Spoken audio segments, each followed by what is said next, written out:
The naming ceremony. Well, I remember being in a cradle on the side of a horse, or actually being carried by grandfather before we got to this hill area where he stopped the horse, hung me on the saddle for a few minutes, gathered his medicine stuff, then gathered me up, and we walked the rest of the way to the top of the mountain. And I am hearing my older self talking to my earthly self, my eternal self, letting me know that this is a ceremonial area. This is where ceremonies are performed,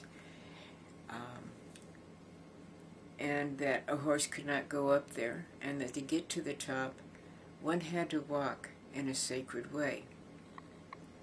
So we get up there, and all of a sudden I see things, flashes of events that have happened before.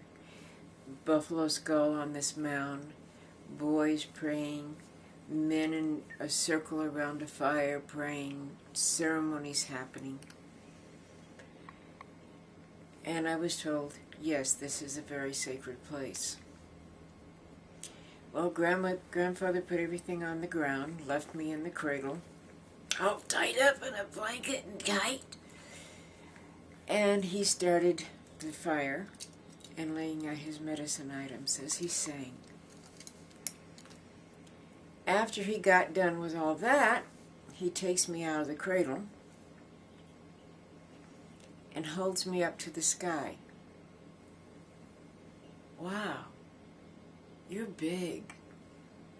I see 4 chiefs. One chief is got a very, very long bonnet with a lot of feathers. The next one has a bonnet with maybe the feathers down mid-back. The next one had one that was standing up like this. And the 4th one had a buffalo skull with a bunch of ermine, the buffalo horns and the ermine, and hanging down, something like some of these, but more than you could count. And so I'm watching them, and they're smiling at me and offering blessings. And then all of a sudden I hear an eagle. Beautiful eagle from on high. Hey, it's not quite dawn yet. Why is that eagle carrying on like that? I mean, they normally don't fly before the sun comes up. Well, all this, and I'm listening, and then I see this white streak coming from between the 4 men, and it's coming towards me. It's coming towards the mound, the ceremonial area, and it's getting louder and louder, and this light is bright, pure, bright white light that I had never, sacred light. That's how you could call it. Pure, sacred white light. And when the light hit the mound, it became the most beautiful white eagle you have ever seen. And big. And he sat there on the mound in front of my grandfather, who all of a sudden started looking quite wide-eyed and holding me out towards the eagle. And he stands there, and the eagle sings his first song, or her. After the first song is sang, the eagle jumps down, and my grandfather kneels down with me in his arms. And the eagle goes around the circle, keeping an eye on us the whole time, singing another song. And then he stopped, looked at me. Grandfather laid me on the ground. He sang another song,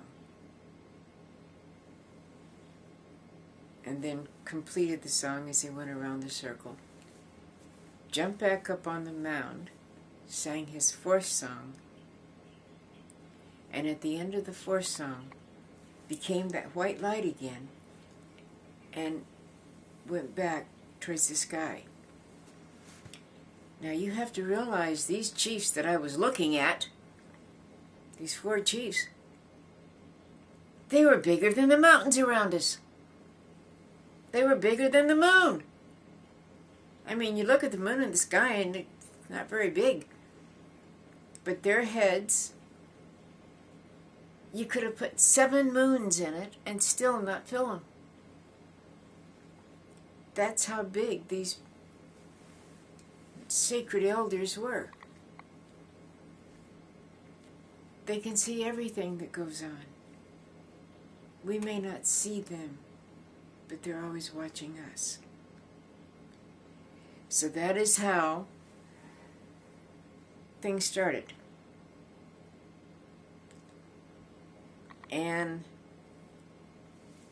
well, I'll be back in a